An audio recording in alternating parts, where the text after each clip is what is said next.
रिया है, पहली बार एक अमीर परिवार के घर रहने आती है। आते ही गुस्से में वह घर के बेटे रुद्रा के कमरे का दरवाजा जोर से लात मारकर खोल देती है, लेकिन घर की मालकिन उसे डांटने की बजाय प्यार से पेश आती है और उसके लिए ढेर सारा खाना बनाती है। वह प्यार से कहती है कि आज का सारा खाना रिया के लिए है। असल में उस घर का बेटा रुद्रा बहुत जिद्दी और बिगड़ा हुआ होता है। वह खाना चुनता है, जल्दी गुस्सा करता है और किसी की बात नहीं मानता। लेकिन रिया एक अनाथ होती है जिसने बहुत मुश्किलें देखी होती हैं, इसलिए उसके लिए पेट भर खाना मिलना ही बहुत बड़ी बात होती है। जब रुद्रा खाना नहीं खाता तो रिया समझती है कि शायद वह शर्मीला है, इसलिए प्यार से उसकी थाली में सब्जी डाल देती है। लेकिन रुद्रा को सबसे ज्यादा नफरत सब्जी से होती है। वह गुस्से में चॉपस्टिक पटक देता है और कहता है कि वह खाना नहीं खाएगा। ये सुनकर रिया खुश हो जाती है और सारा खाना खुद ही खा जाती है। थोड़ी देर में मेज पर रखे सारे बर्तन खाली हो जाते हैं। रुद्रा झूठ बोलकर कहता है कि उसका पेट भर गया है और ऊपर चला जाता है, लेकिन असल में वह भूखा होता है। ऊपर जाकर वह चुपके से स्नैक्स खोलता है, तभी रिया वहां पहुंच जाती है और उसे पकड़ लेती है। गुस्से में रिया रुद्रा को एक जोरदार थप्पड़ मार देती है। रुद्रा बहुत नाराज हो जाता है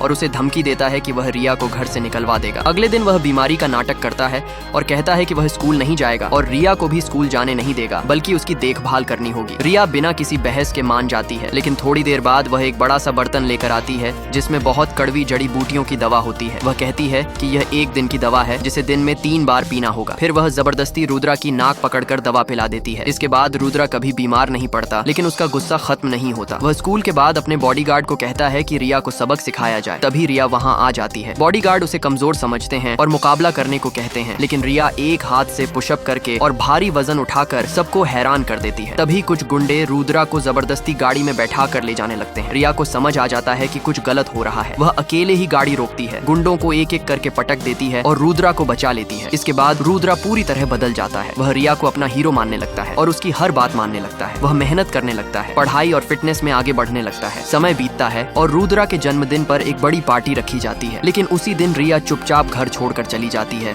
और सिर्फ एक चिट्ठी छोड़ जाती है। कई साल बीत जाते हैं। वही रुद्रा बड़ा होकर देश की सबसे बड़ी कंपनी का मालिक बन जाता है, लेकिन वह रिया को ढूंढना नहीं छोड़ता। आखिरकार एक दिन उसे रिया की खबर मिलती है। वह एक जगह पहुंचता है जहां रिया आज भी पहले जैसी मजबूत और बहादुर नजर आती है। गुंडों को हराने के बाद जब रिया मुड़ती है तो रुद्रा समझ जाता है कि यही वही लड़की है जिसे वह इतने सालों से ढूंढ रहा था।